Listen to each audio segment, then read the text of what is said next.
Lorsqu'un chargement arrive chez un exploitant qui dispose d'un portique de détection de substances radioactives, voici les principales directives de l'Agence fédérale de contrôle nucléaire.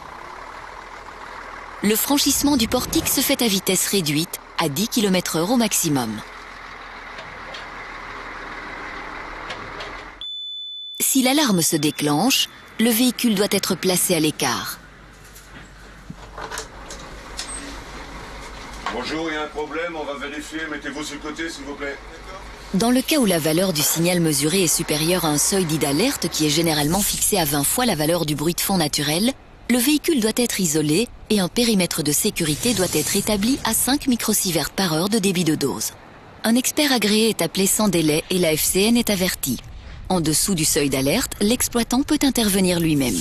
Il examine la répartition de la radioactivité dans le chargement. Elle peut être homogène, c'est généralement le cas d'un chargement avec de la radioactivité naturelle. Ceci fera l'objet d'une gestion particulière. Si par contre il s'agit d'une source localisée, une mesure du débit de dose s'effectuera en approchant progressivement du véhicule en tenant un radiamètre devant soi.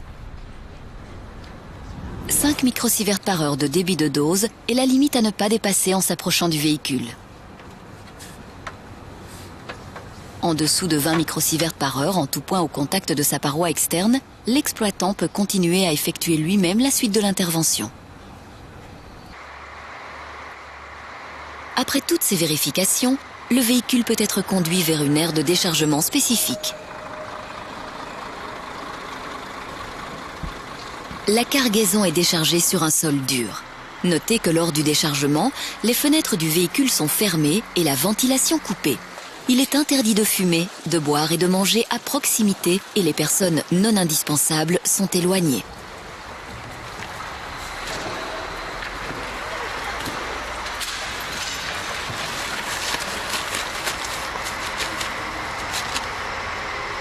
La personne qui effectue l'intervention doit impérativement être équipée d'un masque anti-poussière, d'une combinaison jetable, de couvre-chaussures et de gants de protection.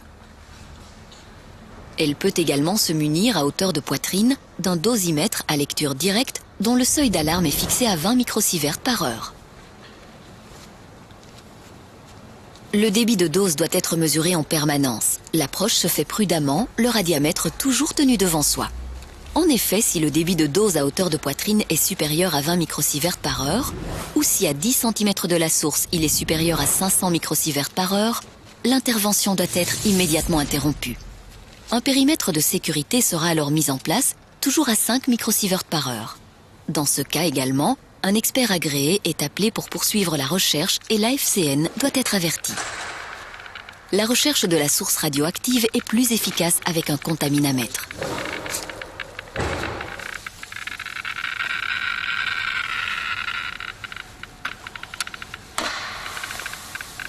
La substance radioactive découverte doit être stockée le plus rapidement possible. Elle est emballée dans un sac en plastique. Ne pas oublier de vérifier qu'il n'y a plus de substance radioactive dans la cargaison, ni de contamination sur soi-même. Les équipements de protection qui s'avèrent être contaminés ou qui ne peuvent être vérifiés à l'aide d'un contaminamètre seront stockés avec la source radioactive découverte. L'ensemble est placé dans un fût portant un signal d'avertissement. Les substances de courte durée de vie sont séparées de celles de longue durée de vie. Le tout est stocké dans un local fermant à clé. Un registre des substances radioactives est tenu à jour. Doivent au moins y figurer la date de stockage, une description de chaque substance, le débit de dose mesuré à son contact et ultérieurement sa date d'évacuation.